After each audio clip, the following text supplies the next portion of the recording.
અમદાવાદમાં સામાન્ય લોકો માટે ઘરનું સપનું તો બહુ દૂરની વાત છે, પરંતુ અમુક વિસ્તારોમાં તો ફ્લેટના ભાડા પણ પરવડે તેવા નથી. ત્યારે અમદાવાદ મહાનગરપાલિકાની યોજના લોકોને ખૂબ જ ઉપયોગી બની રહી છે. અમદાવાદમાં 1 BHK ફ્લેટ માત્ર 5,000 રૂપિયાના નજીવા ભાડે પેટે મળી રહ્યો છે.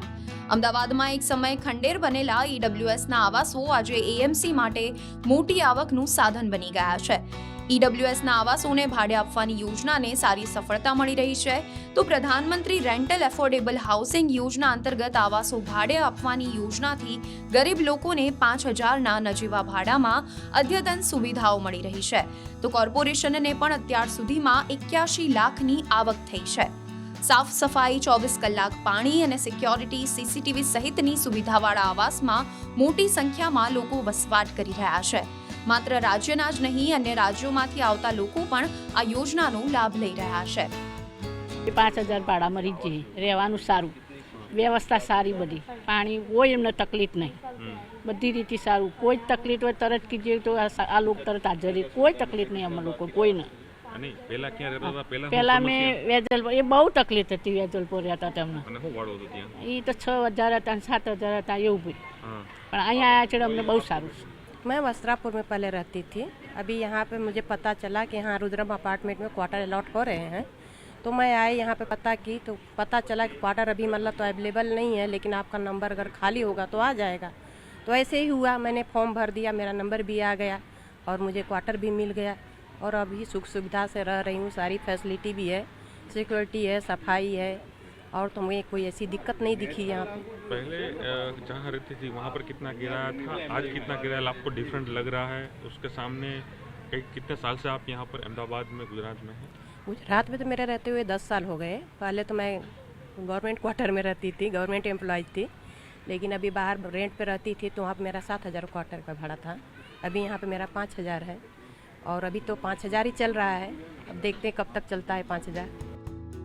ઉલ્લેખનીય છે કે હાલ 2 સ્થળોએ મળી તમામ 1,376 આવાસો હાઉસફુલ થઈ ગયા છે. 25 ચોરસ મીટરના આવાસો મેળવવા માટે હાલમાં મોટું વેઇટિંગ લિસ્ટ જોવા મળી રહ્યું છે. 2,500થી વધુ લોકોની અરજી પ્રતીક્ષા યાદીમાં છે. AMCએ બોડકદેવ અને થલતેજ વોર્ડમાં 58 કરોડના ખર્ચે 1,356 EWS આવાસો બનાવ્યા હતા. જો કે ફાળવણી અને વપરાશ વગર આ તમામ આવાસો ખંડેર થઈ ગયા હતા. વર્ષ 2020માં કોરોના કાળ બાદ આવાસોના ઉપયોગ મામલે નવી પોલિસી બનાવાઈ. આવાસોમાં રિપેરિંગ કર્યા બાદ 2021થી તેને ભાડે આપવામાં આવી રહ્યા છે. ખાનગી એજન્સી સાથેના 25 વર્ષના કોન્ટ્રાક્ટના અંતે AMCને 28 કરોડની આવક થશે. આ યોજનાની સફળતાને જોતા અન્ય સ્થળોએ પણ તેને અમલમાં લાવવા માટે વિચારણા થઈ રહી છે. અમદાવાદ મહાનગરપાલિકા દ્વારા FG હાઈવે પર EWS આવાસ બનાવવામાં આવ્યા હતા. 1,356 જેટલા આવાસો બોડકદેવ અને થલતેજ વોર્ડની અંદર બનાવવામાં આવ્યા હતા, જેનો કાર્પેટ એરિયા 25 ચોરસ મીટર જેટલો હતો. પ્રધાનમંત્રી એફોર્ડેબલ હાઉસિંગ યોજના અંતર્ગત આ આવાસો એક ખંડેર જેવા થઈ ગયા હતા. ત્યારબાદ આ આવાસોને રિપેર કરી અમદાવાદ મહાનગરપાલિકા દ્વારા કોરોના કાળ દરમિયાન જે પરપ્રાંતીય લોકો હતા, તદુપરાંત અમદાવાદમાં જે લોકો રોજગારી મેળવવા માટે આવે છે તે લોકોને એલોટ થાય તે માટેની એક યોજના બનાવવામાં આવી.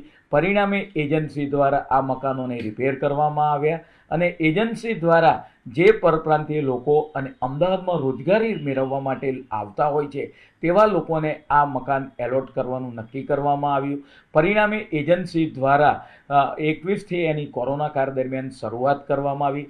પ્રથમ જે 5 વર્ષ છે તેની અંદર એનું 5,000 રૂપિયા ભાડું નક્કી કરવામાં આવ્યું અને તેના દ્વારા એજન્સી દ્વારા ત્યાં બધી જ સુવિધા, પાણીની હોય, સફાઈની હોય, આ તમામ સુવિધા એ આ પૂરી પાડવામાં આવે છે.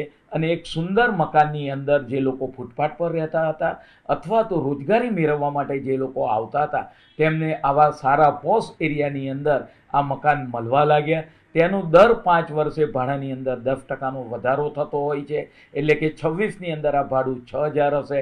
અને આજ આ મકાનોની અંદર નર્મદાના પાણી, તદુપરાંત તે લોકોનું જીવન ધોરણ ઊંચું આવે તે માટે આપણે વાત કરીએ કે સારા કેમ્પો થતા હોય છે, આરોગ્યની સુવિધા મળી રહે તે માટે 1,356 મકાનોની અંદર એના તબક્કાવાર મેડિકલ કેમ્પ પણ કરવામાં આવતા હોય છે.